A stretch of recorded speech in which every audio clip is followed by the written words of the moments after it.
दादा आवाज द्या. सर्वप्रथम सर्व रसिक जनांना माझा दुसऱ्या वारीचा शाहिरी मानाचा मुजरा करते आणि माझ्या दुसऱ्या वारीला मी सुरुवात करते. मुलींनो तुम्ही बसा आता, बसा. तर बघा, बुवांसोबतचा हा माझा पहिलाच कार्यक्रम. बुवांनी अतिशय खूप छान वारी केलेली आहे. बुवांचा आवाज सुद्धा खूप छान आहे आणि खूप सुंदर बुवांनी वारी केली. पण बुवांना प्रत्युत्तर दिलं पाहिजे की नाही, हो की नाही? हा, आता बुवांनी प्रश्नप्रचा विषय काढला. तर बुवा, टाइम आपल्याकडे कमी होता आणि त्या घाई तुम्ही बोललात तसं त्या घाईत माझ्याकडनं राहून गेलं. पण न चुकता मी पदाच्या आधी तुम्हाला प्रश्न दिला होता बुवा, तुम्ही ऐकलत की नाही? हा, तुम्ही ऐकलत ना? सगळ्यांनी ऐकलत ना? हा, त्यानंतर सगळ्यात आधी ज्यांचं नाव राहून गेलं होतं घाई ते म्हणजे उत्कृष्ट ढोलकीपट्टू, महाराष्ट्राचे ख्यातनाम ढोलकीपट्टू महाराज श्री पांडुरंगजी सुतार यांना सुद्धा मी माझा शाहिरी मानाचा मुजरा करते. तर या कार्यक्रमाला सुद्धा माझे काका आणि काकी उपस्थित आहेत, तर त्यांना सुद्धा शाहिरी मानाचा मुजरा करते. आणि आता बुवांची खरी सुरुवात करते. बुवा जे काय बोलले त्या प्रत्येक शब्दाला बुवांना प्रत्युत्तर करायचं म्हणून काय म्हणायचं बघा. आता बुवा पहिले काय बोलता? हा, बाई मला बोलली लबाड आहे, काना खट्याळ आहे, बरोबर आहे की नाही? असे बुवा बोलून गेले. तर बुवा, आता मला हे समजलंय ते श्रीकृष्ण लबाड होते, खट्याळ होते, पण आता तुम्ही किती लबाड आहात आणि किती खट्याळ आहात ते मला कळलंय पहिल्या बारी. आणि तुम्ही किती बारी करू शकता दुसरी बारी ते पण मला समजलंय की तुम्ही ती दुसरी बारी कशी करू शकता. हा, बुवानी काय मला वाटतंय त्या वयांवर तेवढं लिहून आणलं होतं ना, ते सरसकट त्यांच्या गुरुनी जेवढं लिहून दिलेलं तेवढं सगळं फक्त वाचत जात होते. हा, बुवांची एवढी धांदल होत होती. त्यानंतर आला कुठला प्रश्न? माझ्या गवळणीचा. आता मी गवळण अगदी व्यवस्थित गायले. काय बोलले? दिसला मला लांबना याचा काळा काळा श्यामना मला दिसला ना. त्यानंतर मी मध्ये बोलले होते बुवा, म्हणून बोलले होते की बाहेर या आणि माझी गवळण नीट लक्ष देऊन ऐका. मी काय म्हणाले होते की ह्या नंदाचा, आता तो नंदाचा पुत्र म्हणून काय म्हणाले? दिसला मला लांबना. नंतर बघ काय म्हणतात, हा घ्यायचा होता, ह्याचा का घेतला? मग मी काय बोलले? ह्याचा काळा काळा श्यामना. आता बुवाने हे पटवून दिलं पाहिजे, ह्याचा म्हणजे कोण? तो नंदाचा काना. म्हणून काय म्हणाले? ह्याचा काळा काळा श्यामना मला दिसला ना, ह्याचा काळा काळा श्यामना.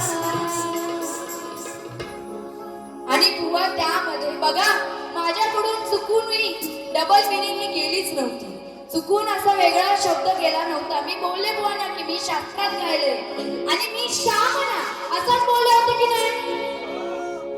झोपला? हा, एसीची हवा खाऊन थंडी वाजते, आवाज बसला. माझ्या एकटीचा आवाज बघा आणि तुमचा बघा. हा, मी श्यामना बोलले होते की नाही? हा, मग बुवा तुम्हाला शेमना कुठून ऐकायला आला?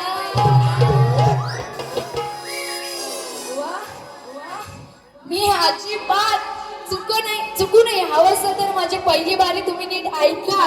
या सगळ्यांनी व्हिडिओ केलेली आहेत हा. श्यामना बोलले असताना तुम्हाला शेमना कुठून ऐकायला येतो बुवा. कानात जरा आता ते घाला हा, नीट लक्ष देऊन ऐका. म्हणून सांगितलं होतं आधीच की बुवा नीट लक्ष देऊन ऐका. आता पण नीट ऐका हा.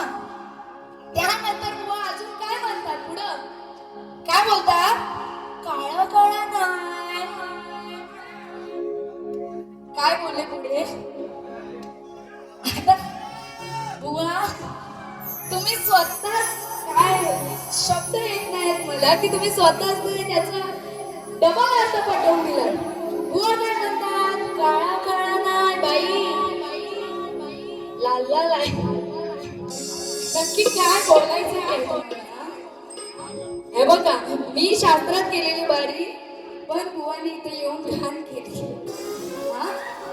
त्यानंतर बुवांनी माझ्या गवळणीची काट काय दिली,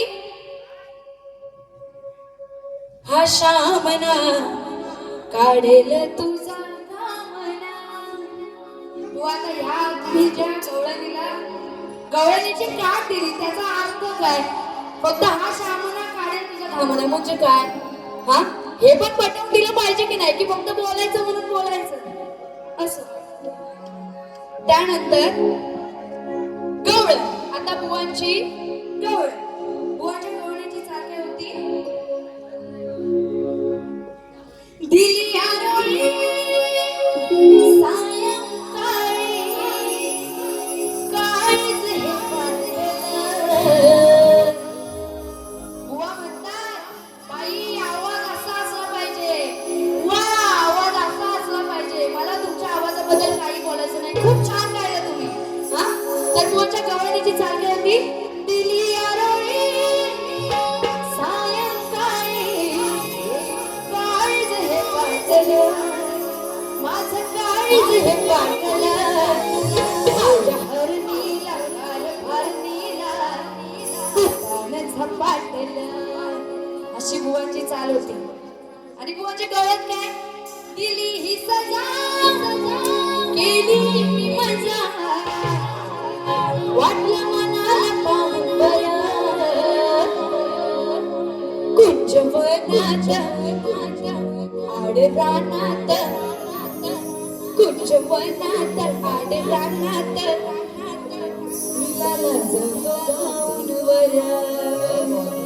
असंच बोले ना बुवा, असंच बोले ना बुवा, असंच बोले ना बुवा, हो की नाही, हो की नाही हा.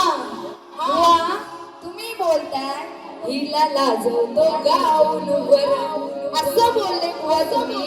पण मला सांगा, तो श्रीकृष्ण हा पावा वाजवायचा की गायचा, की गायचा, की तुम्ही उत्तर द्या. श्रीकृष्ण बासरी वाजवायचे की गायचे, गाऊन दाखवायचे गवळणीनं. बघा तुमच्याकडून याचं उत्तर आलं पाहिजे. श्रीकृष्ण बासरी वाजवायचे की नाही, दादा थांबा, त्यांचा आवाज आलाच पाहिजे. बासरी वाजवायची ना, मग गाऊनवर काय बोलायचं होतं हा. गाऊनवर काय बोलायचं होतं, आता ते तुम्हाला पण समजलं असेल, मला पण समजलं त्याने काय बोलायचंय, आणि त्यानं तर मला वाटतं समजलंच नाही हा असं. तर बघा बुवांना काय म्हणायचं आहे, बुवांच्या गवळणीची काट देते. आपल्याकडे टाइम खूप कमी आहे. जर बुवा मला ओपन मध्ये भेटला असता ना तर बुवांना फाडून खाल्ली असती प्रत्येक गाण्यांमध्ये. पण असो, आता आपल्याकडे टाइम खूप कमी आहे, 10 मिनिटात बारा संपवायचे. तर बघा गवळणीची काट देते, नीट लक्ष असू द्या. काय देणार तू सजा, कशी लुटशील सांगते कथा मी याची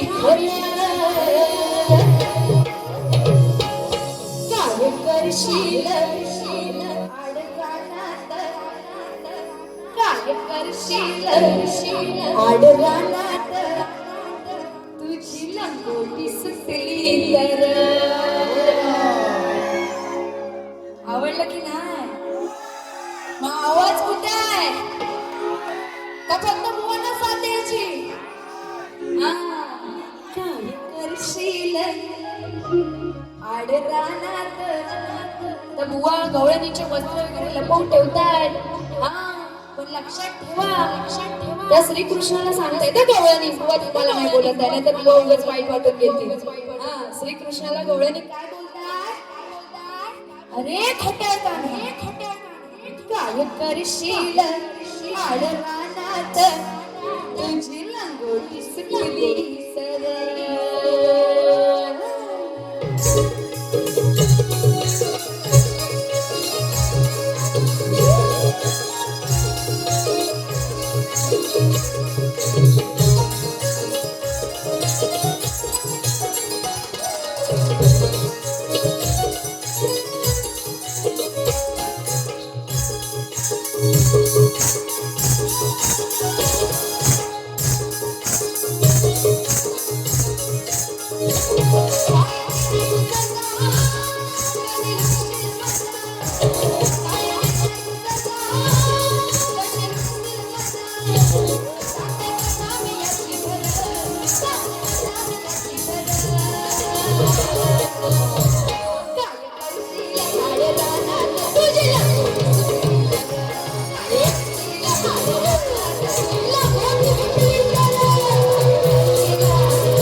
शेवटचं फक्त पदाचं एक गृहपद घेतले आणि मी माझी दुसरी बारी संपवणार आहे.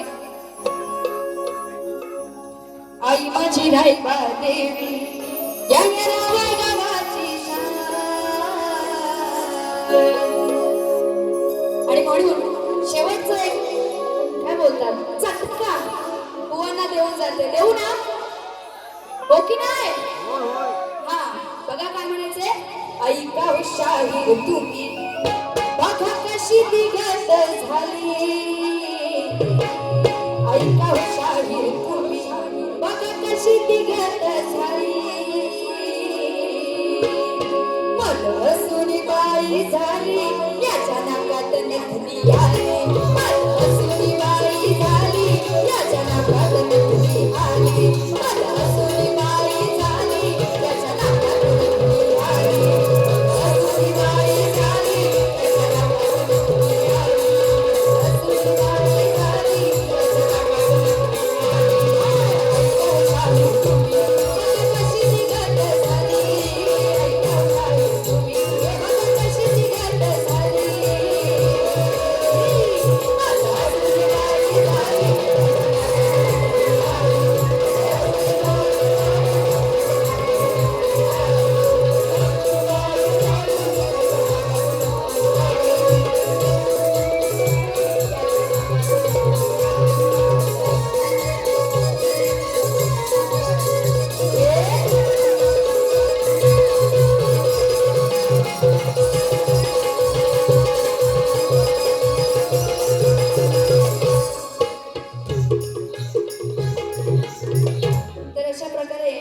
दुसरी वारी संपत आहे. पण त्याआधी माझ्या आजीचे भाऊ विनायकजी बाळू चव्हाण यांच्याकडून 500 रुपयाचा पारितोषिक आलेला आहे. नाच मंडळ आभारी आहे.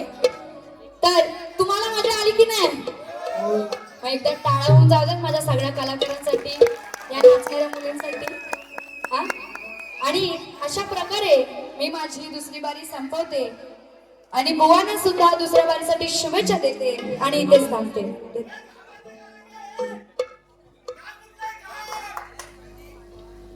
गाव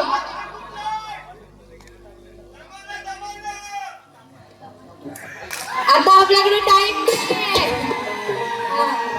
आणि अजून एक फक्त एक शेवटची तुम्हाला गोष्ट सांगायची होती ती की तुम्ही सगळेजण व्हिडिओ करता त्याबद्दल काही बोलायचं नाही, पण आम्ही चांगलंच देतो, सगळं शास्त्रातच घेतो, पण तुम्ही जेव्हा ती व्हिडिओ अपलोड करता तेव्हा ती जेव्हा समजा तुम्ही एखादी गवळण अपलोड करत असाल, एखादा पद अपलोड करत असाल, तर जे आम्ही शास्त्र सांगतो ते सुद्धा त्याच्या सोबत अपलोड झालं पाहिजे. हा, तर दुसऱ्या सगळ्यांना समजेल की आम्ही नक्की काय गायले. एवढं लक्षात ठेवा ना सगळे युट्यूबवर. तर अशा प्रकारे माझी दुसरी बारी संपवते आणि बुवांना दुसऱ्या बारीसाठी शुभेच्छा देते.